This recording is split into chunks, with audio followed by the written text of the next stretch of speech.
Well, hi YouTube, Brian here, and I'm back home. Rather than being outside, I thought I'd get into the warmth of the sitting room because it's getting a bit chilly out there. But I thought I would take you through my 5 top decisions that we've made as pivotal points before we go to live in Cyprus. So join me. Let's have a look at them.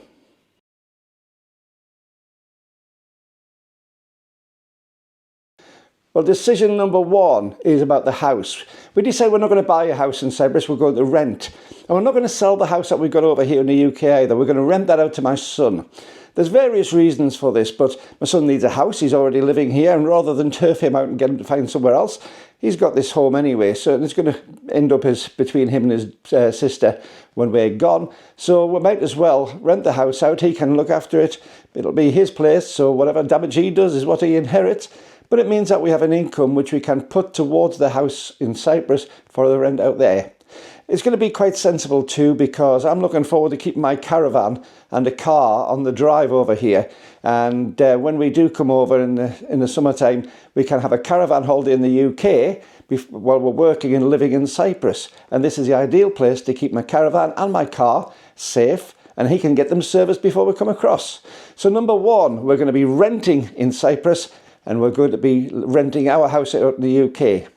There is another reason for not wanting to actually own a house over there, and that's just the fact that, well, it's great, you can go somewhere, you've been somewhere on holiday, you think you know all the places, but when you actually get settled down somewhere, when you start living somewhere and you see what the needs that you really have, whether something fits, whether it doesn't.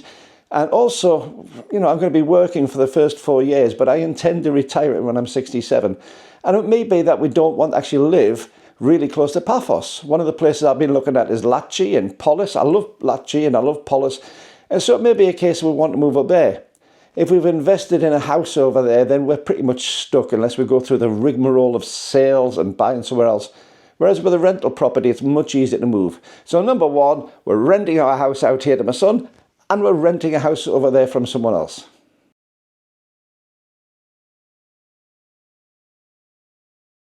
Now, number 2, we've decided we are actually going to bring a car over. There's been an awful lot of confusion when I've been reading. Some people say you can't take a car over if it's more than 5 years. If you can take it over if it's over 5 years old. It's cheaper to buy a car over there. It's not cheaper. Well, second-hand car prices are considerably more expensive in Cyprus than in the UK for the same model. Having said that, cars do seem to last an awful lot better over there because of the climate. So buying a car for me is going to be sensible. But eventually we're going to be bringing the dogs across, and as you'll find out in one of my other ideas on this, Mrs. 4/3 is going to come over at a different time. And we've got a couple of dogs. One's young, only 2 years old. The other one is coming up to 12. And it's not going to be fair on him to try and put him into a crate on a 5-hour flight where he's going to be separated from the other dog. It's liable to kill him, and to be honest, with the upset of that. So what we're going to do is we're going to drive down all the way down from Cumbria in the north of England, all the way down through Europe to get into Greece, and we're going to take a ferry across with our car, which is a 2013 Skoda Octavia diesel, a 2-litre diesel estate. But we're going to take the dogs down with us. They'll be with the family the whole time. We'll take it over a few days, so it's a nice time away. And the dogs will be fine. We'll make sure they're looked after, and we'll take the car on there. Now, because we've had the car for more than 6 months, it changes things like VAT being paid and all sorts of things. But there are duties to be paid, and I haven't quite got those sussed yet. But it'll mean we have a second car on the island. Now, if it is impossible to import properly, it's very, very simple. We can take the car over there, and that can be loaded up with a whole load of our possessions as well, which makes things an awful lot easier. And if it can't stay over there, then we know it can stay on mainland Europe, so we can actually take it back onto mainland Europe. And the next time we come home, we could drive up through mainland Europe, so long as the car's been left somewhere safe.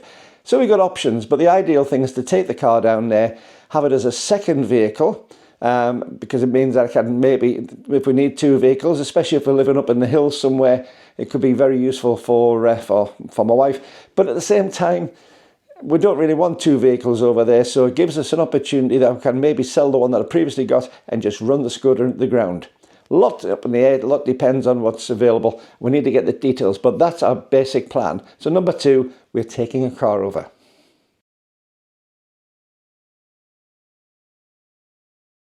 Now, number 3, I'm 63. Now, I could go over there, I've got pensions and things, but one of the things I'm wanting to do is to invest in the economy, actually take something into the economy. So I'm not just a parasite on the economy. I want to actually be earning my keep.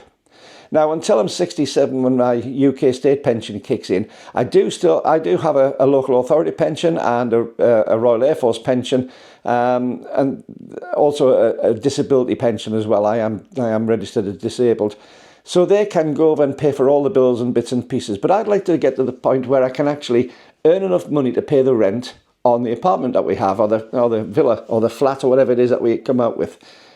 So for the first 4 years, I will be working, and I'm going to be trying to find work in hotels as an entertainer, which is what I do.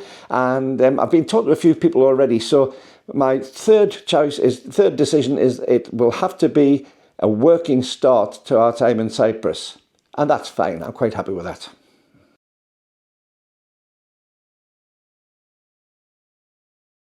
Now, number 4, and this one's a hard one, because I'm going to be coming over, hopefully in February 2025, for me to start my emigration across there. I may stay for a small time, just after getting a few things set up and then go home, but basically I'm looking towards going over in February 2025. However, my wife is not planning on coming over until probably November, December 2025, so we've got almost a year apart. Now, that's not going to be as bad as it seems, and there are reasons for it. First of all, for her work, she's an ambulance medic in the UK, for her to be able to complete that job and also keep her some options in case it doesn't work out. We're being very realistic about things. It's all very well having this fantastic dream, but sometimes dreams don't work out. So we're giving ourselves enough of a fallback so that we have a safety net. But we're planning on not using those safety nets. But it means that she can carry on over there. Plus, until I do get work sorted out in Cyprus, then we're going to be relying on her wage as well.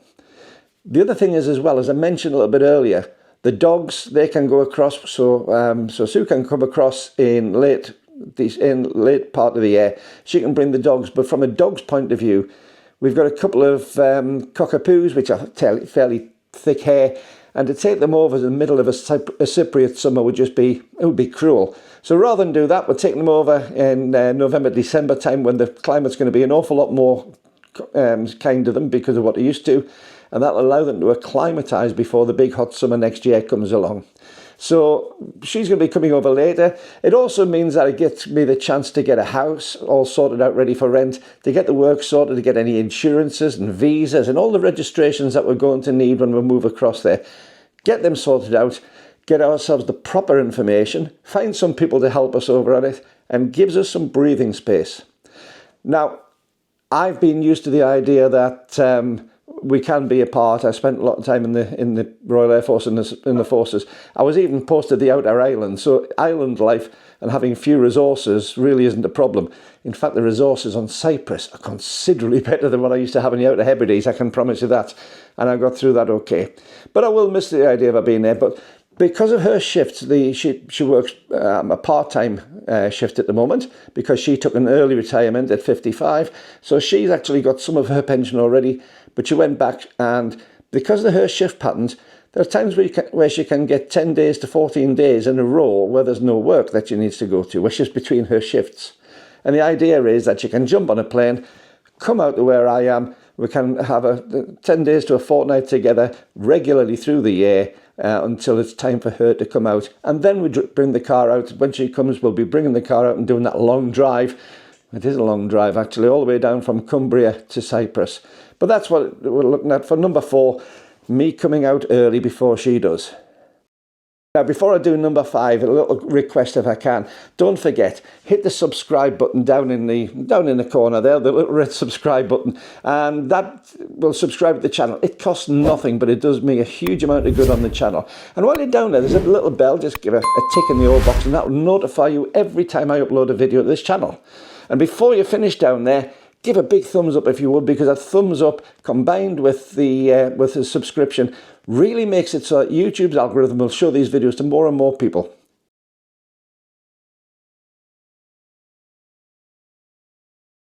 Number 5, we're planning on coming home in July and August. Yeah, it sounds a bit silly when we're talking about emigrating to Cyprus, but hear me out because there's method in the madness. We've experienced all the different months in Cyprus. We know exactly what it's like between winter and summer. And summer is hard work. The temperature in July, August and into September can be getting to the mid-40s in the shade. We've experienced that. It's hard work and it's not easy. So what we're planning on doing, as I said, we've left the caravan. We'll be leaving the caravan in the UK along with a tow car to tow it. And for us, we need some holidays. So what's better than going back on holiday, jumping in the caravan and going around the UK for a couple of months. So for us, that'll be the ideal. We'll be having a holiday during the really hot periods, because some people have asked us if we know about what we've got in store for us. Yes, we do. So we're going to come back, have a holiday in the UK in July and August, tour around in the caravan before we go back and start preparing for the winter and preparing for the Christmas time over in Cyprus. But the temperature will have gone on the wane a little bit from the hot summer months. So number 5, a regular summer holiday back to the UK.